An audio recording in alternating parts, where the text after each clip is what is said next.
Assalamualaikum warahmatullahi wabarakatuh. Al-Fatihah. A'udzubillahi minasyaitonirrajim. Bismillahirrahmanirrahim. Alhamdulillahirabbil alamin arrahmanirrahim maliki yaumiddin. Iyyaka na'budu wa iyyaka nasta'in ihdinas siratal mustaqim. Siratal ladzina an'amta 'alaihim ghairil maghdubi 'alaihim waladdallin. Amin. Meneruskan pembahasan tentang khuf ya pada kitab Fathul Qorib. Bismillahirrahmanirrahim. Walau labisa khuffan fauqa khuffin lisiddatil bardi mathalan. Ini kali ini tentang permasalahan-permasalahan.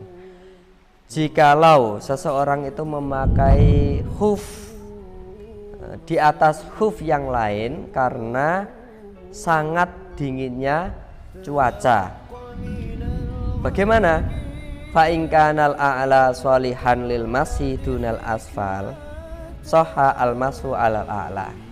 Jadi ini memakai dua khuf karena sangat dinginnya.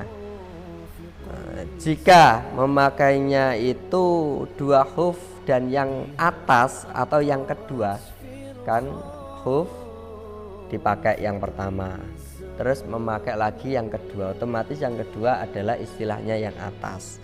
Jika yang atas atau yang kedua itu sangat layak untuk dibasuh, bukan yang bawah atau bukan yang pertama, maka sah membasuh yang atas saja. Maksudnya sah di sini adalah sesuai syarat-syarat, 3 syarat yang telah lalu. Wa in kanal al asfalu sholihan lil mashi dunal a'la famasahal asfala soha. Jadi kalau memakai muzah yang double, yang pertama atau yang bawah itu lebih layak untuk dibasuh, maka bisa membasuh yang bawah saja, tidak yang kedua atau yang atas. Awil a'la fawasola al balala lil asfali soha ingkosodal asfala. Atau ketika memakai dua khuf ya, itu yang pertama itu ternyata khuf yang pertama atau yang bawah itu lebih layak untuk dibasuh daripada yang atas atau yang kedua, maka seseorang itu boleh saja membasuh yang atas asalkan yang pertama dia itu niatnya itu membasuh yang bawah, dan yang kedua syaratnya ketika membasuh yang atas atau yang kedua itu airnya nanti basuhannya ya, bukan basuhan ya, usapannya nanti akan meresap ke khuf yang bawah atau yang pertama. Au qasodahuma ma'an la ing qasoda la faqat.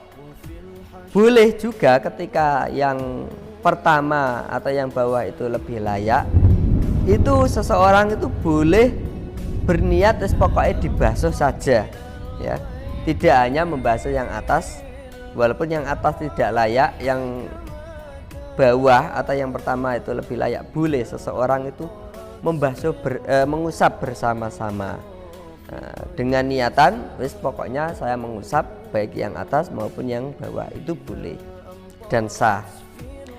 Wa illam yaksud wahidan minhuma bal qasada al mashafil jumlati ajza'a fil asa. Walaupun seseorang itu tidak berniat atau tidak menyengaja membasuh salah satunya, dia hanya berniat membasuh secara keseluruhan, itu menurut qaul yang sahih diperbolehkan, artinya tetap sah ketika bersuci dengan hanya mengusap dengan cara seperti itu, mengusap pokoknya niat membasuh semuanya. Wa yamsahu al muqimu yauman wa lailatan. Untuk orang yang mukim boleh mengenakan khuf itu dihitung ketika menggunakannya itu sehari semalam. Wa yamsahu al musafiru thalathata ayyamin bilayalihinna.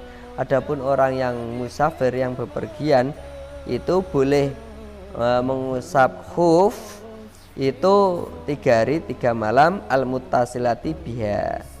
3 hari 3 malam itu dengan syarat bersambung ya, tidak misalkan 2 hari terus terpisah terus 1 hari, tidak, 3 hari 3 malam bersambung.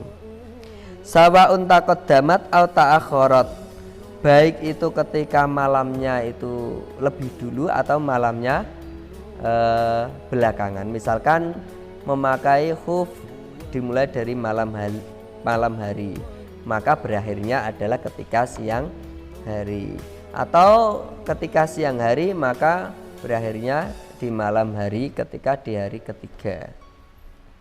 Wabtidaul muddati tusabu min hina yuhdisu ai min inqida'il hadasil kain.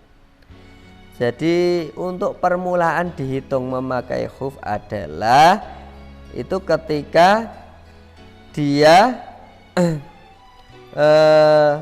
memakainya itu setelah hadas, kemudian ba'da tamamil lubsil khufaini, setelah sempurna memakainya. Jadi dihitung memakai khuf itu ketika kita sudah memakai khuf dengan sempurna ya, baru itu mulai dihitung. La min ibtida'il hadas, tidak dihitung mulai pertama hadas. Misalkan kita kentut dut, berarti itu sudah dimulai waktu mempergunakan khuf, tidak. Wala min waktil masih, dan tidak juga dimulai ketika kita mengusap khuf, tidak.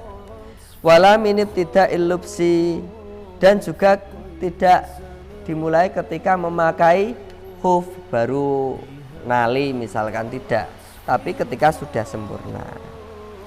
Wal asi bis safari wal haim yamsahani masamukim, adapun orang yang bepergian tetapi untuk maksiat, ataupun orang yang bingung dalam bepergian, saya mau kemana ya ini ya, mau ke Surabaya atau Jakarta, maka dia dihitung mengusap muzahnya atau khufnya itu seperti halnya orang yang mukim, yaitu sehari semalam. Saya kira cukup untuk pertemuan kali ini, semoga bermanfaat. Akhirul kalam, assalamualaikum warahmatullahi wabarakatuh.